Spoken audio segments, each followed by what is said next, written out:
Encore une fois de plus, les ennemis de l'AFDCA et de son autorité morale récidive, des orang-outans cachés sous l'ombre des oppresseurs dont la destruction sont en pied d'œuvre, avec comme finalité habituelle nuire à Modeste Bahati Lukwebo, un des partenaires privilégiés du chef de l'État Félix-Antoine Tshisekedi Tshilombo.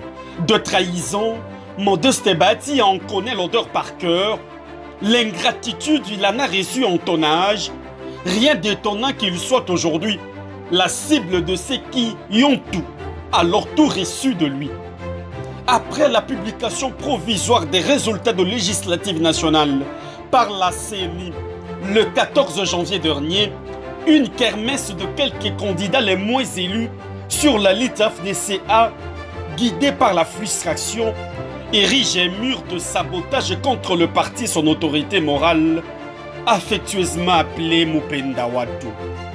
Plusieurs observateurs s'interrogent alors et veulent comprendre si en réalité Modeste Bahati avait la capacité de manipuler les résultats comme il prétend de le dire.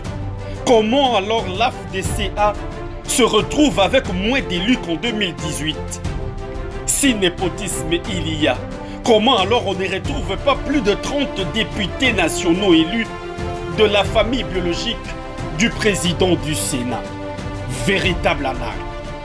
Modeste Bahati Lukwebo reste un véritable parangon des vertus, une école et une idéologie. Emportés par l'élan de l'échec, certains candidats véritablement malheureux pensent au chantage et à la victimisation comme remède de leur consolation.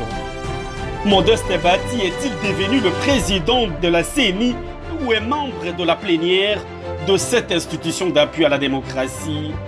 Le griffe de la nuisance contre l'autorité morale de l'AFDCA sont indéludibles. Si la discipline est la mère des armes, dit-on, la gratitude et la constance sont la base de la politique. Alors qu'il existe de vraies voies légales de contestation de résultats telles que publiées par la CENI, certains acolytes du chantage ont plutôt choisi la rue. Malheureusement pour les détracteurs de Modeste Bahati, l'opinion publique est témoin de ces multiples actions en faveur surtout de la jeunesse. Il a fait de administrateur de grandes entreprises publiques, ministre, directeur général, haut fonctionnaire. Bref, Modeste Bahati a tout donné à la majorité absolue, disons-le, une part très importante à ses camarades du parti. On cherche un bouc émissaire de son échec, aujourd'hui en utilisant tout le moyen, mais hélas, les gens ont tout compris, c'est du chantage et la honte d'un échec avec déjà les galons d'un titre d'honorable qui malheureusement, il faut encore attendre après 2028.